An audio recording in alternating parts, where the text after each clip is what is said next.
The Denver Nuggets are in a really good spot going into the 2023 season. They've got the reigning back-to-back MVP in Nikola Jokic. They're going to be getting back Jamal Murray, who was in All-Star, even borderline All-NBA form before his injury in 2021.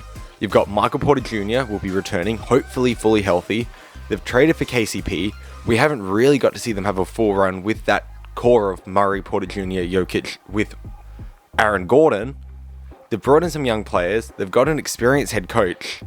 Yet I see no one talking about them as finals contenders, Western Conference finals contenders.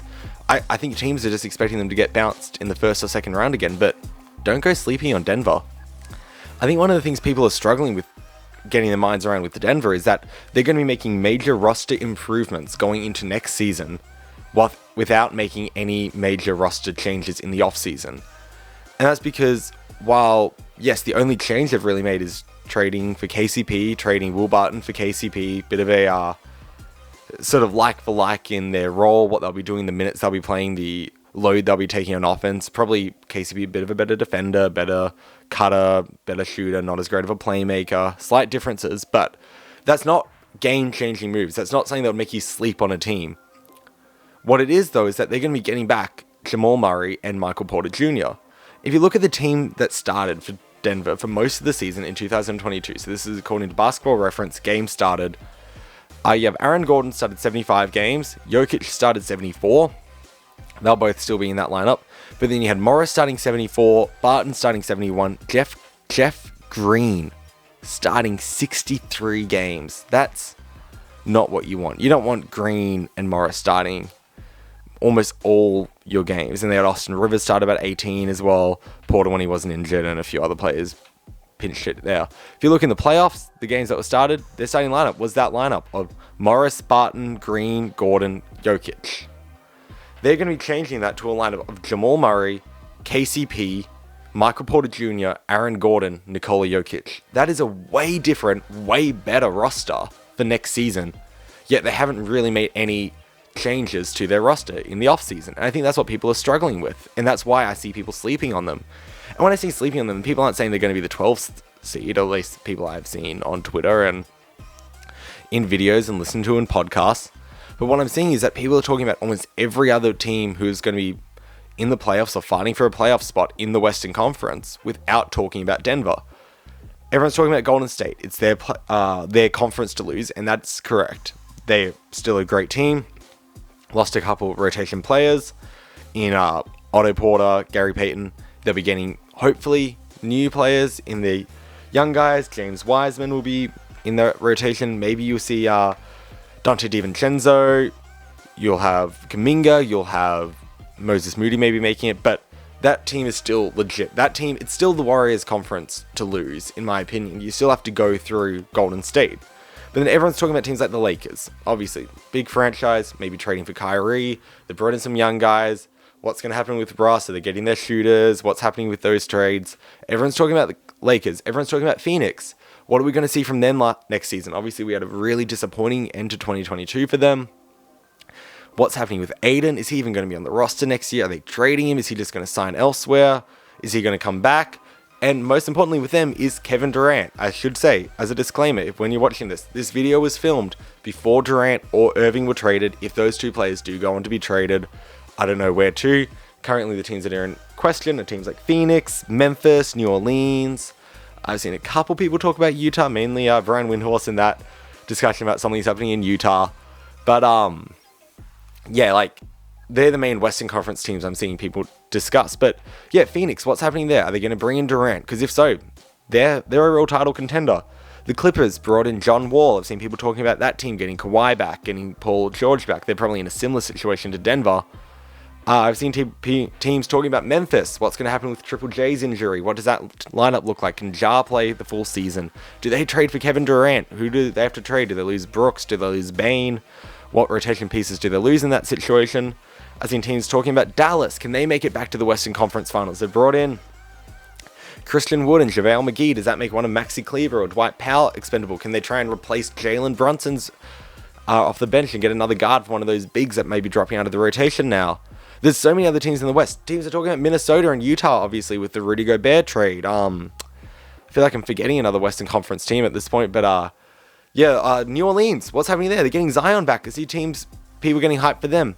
But one team that I see no one talking about at the moment is Denver. Yet they're going to be getting back a player who, I'm just looking at the stats here. In the 2020 playoffs, Murray was playing not even like an all-star. He was playing like an all-NBA kind of guy. He was averaging 26.5 points. This is in the bubble, obviously, but I still, as a Lakers fan, I'll obviously count the bubble as real playoffs. 26 points per game on, it was absurd true shooting. I'm just getting the percentage here. Shooting percentages. I can't get the true shooting percentages for the playoffs at the moment, but it was absurd. And if you look at his regular percentages in the playoffs, it was 50% from the field, 45% from three, 90% from the line, basically. He was having an absurd 50-40-90 playoff run. 6.5 assists per game, only 2.5 turnovers, 2 fouls per game. He wasn't playing elite defense, but he was okay. He was playing really, really well. And then if you look at him in the next season, I don't think he made the All-Star team that year. I can't remember that he did, at least. But no, but he was still playing 21 points per game, 5 assists, 2.5 turnovers, 40% from three, 47% from the field, 87% from the line. He was still playing really, really well. Him and Jokic were like the Batman and Robin. They worked together so well. They were a great duo. And people have sort of forgotten, I think, how good he was. I think people forget how good that playoff run was for him, how good he was that next season. I think it was slept on a bit. And I think teams forget people forget, I don't know what teams are looking like, but I think fans were forgetting how good that team looked for that 10 games after they traded for Aaron Gordon before Murray did his ACL. They were cooking. They were so good for that run. But then they lost Murray, and then still in the playoffs, they got to the second round, I believe, that season. Having a look here, I think they lost in the second round. I forget who that one was to. Then this season, Michael Porter, 9 games in, he gets the back surgery. I think it was the back surgery, and what's happening there, we don't really know. But I think teams are forgetting that if Denver are healthy next season, they were dangerous. And I think KCP is a better guard in the backcourt with Murray than Will Barton was either. So I think they've gotten better. Jokic has gotten better than he was then. He won the MVP that season, but last season I think it was beyond what we can even comprehend how good Jokic was. Like, that lineup of any team where they're 1 through 4 starting Monte Morris, Will Barton, Jeff Green, Aaron Gordon, that should not be a 6 seed in the West. Yet it was, purely because of Nikola Jokic and how good he was. And teams are just forgetting about that at the moment. So, yeah, I really don't know. I'm interested to see with Denver. I think teams are sleeping on them. And one of the things as well is we've seen the last season, Nikola Jokic can carry your team through the regular season. So we don't need to see Murray come straight back to being what he was. He would have been around the time he could have returned was the playoffs. He didn't. But he's going to have a full off season, hopefully healthy full off season to get back into shape, get back into form, unlike someone like Clay who sort of had to work into that during the regular season. And it was once he was fit, he was straight into games. But I think he doesn't have to be amazing straight away, Murray. He can be playing 20 minutes a night for a month if he needs to, because Jokic will carry that team. Jokic will carry that team to a 4 and a 5 seed, I'm going to guess, in the Western Conference next season. I don't think the Clippers are going to be going big at the regular season. I don't think the Lakers will go big at the regular season. I could see them easily being a 4 or a 5 seed, Denver. And then that gives you a full regular season for Murray to just work on his fitness, get back to who he was. Michael Porter Jr., whenever he returns, if he returns, this is all saying that he will return, because I love to think that players will get healthy finally. But he was having an amazing season in 2019, 2020. Even 2021, he was playing really well. Looking at the stats here, 19 points per game on really good efficiency. What was that? 54, 45, 79 splits. That's really good. Playmaking still wasn't there, but I mean, you're playing next to Jokic. You don't need playmaking out of your wings. If you got Murray at the 1 and Jokic at the 5, they're both good playmakers. Murray, I think he was an underrated playmaker, particularly in the pick and roll when he went down. I think people remembering back to his second season, where that really was an issue. He was a 2-guard playing the point, but when you're next to Jokic, you can sort of afford to do that. But Yeah, I think this Denver team could be really good. I think their biggest issue will be that what Murray comes back and what Michael Porter Jr. comes back, because I don't expect them to be exactly what they were. I think they will probably take us at least a season to fully recover. But the one for me is what they try and play like, because I think even 80% of Murray and 70% of Porter Jr., next to this Nikola Jokic we've seen with guys like Aaron Gordon, who else will be, KCP. I don't think Austin Rivers has returned. I think he's gone somewhere else, but anyone else they can fill out on that bench. They've got guys like Bones Highland. I forget who they drafted this year. I think it was a wing. But with those other guys around them, it'll be interesting to see.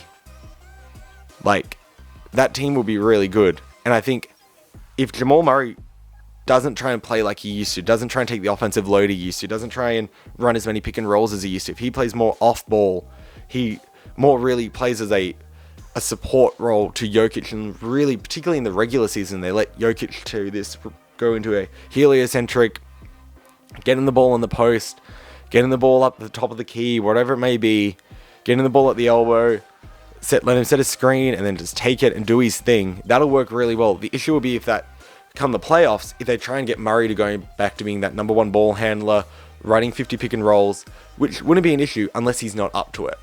So I think the main concern for me is that I think this team with like 80% of Murray and 70% of Porter Jr. could still compete, but they won't be able to compete if Porter Jr. and Murray are trying to play like their old selves and they're taking the offensive load, that have as many possessions running through them as they used to before their injuries. I think that will be my main concern for Denver. But this team is good. This team will be really good. Don't be surprised if like they're top in the West. If Murray does return healthy, I could see them being a top 2 or 3 seed. They were playing like the best team in the NBA before the injuries, and I think it'll take them some time to get there, but they have time. They have a full 82 game season to do that. They have a 2-time MVP they can lean on in the regular season while these other guys are getting healthy. They're not relying on them getting healthy straight away to get them into the playoffs. That's one of the differences between them and the Clippers, is that the Clippers didn't lose their best player. You know, the Clippers are sort of relying on Kawhi or Paul George coming back fully healthy and taking that team to the playoffs while the other one recovers and some of their other players recover. Denver can just rely on Jokic to get them through the regular season, more or less. I'm not saying he's perfect, but he's one of the best players in the league. He's a top 5 player in the league. He can do that. He's one of the few players who can do that.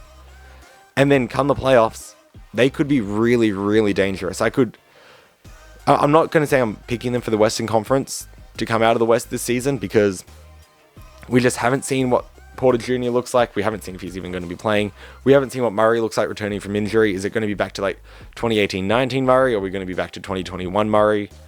But if you were to tell me right now, Denver come out of the West, I wouldn't be surprised. I'm not saying I'm picking them, but don't be surprised. Don't be like just expecting them to be another first round exit, maybe get into the second round and lose in 5 or 6 there.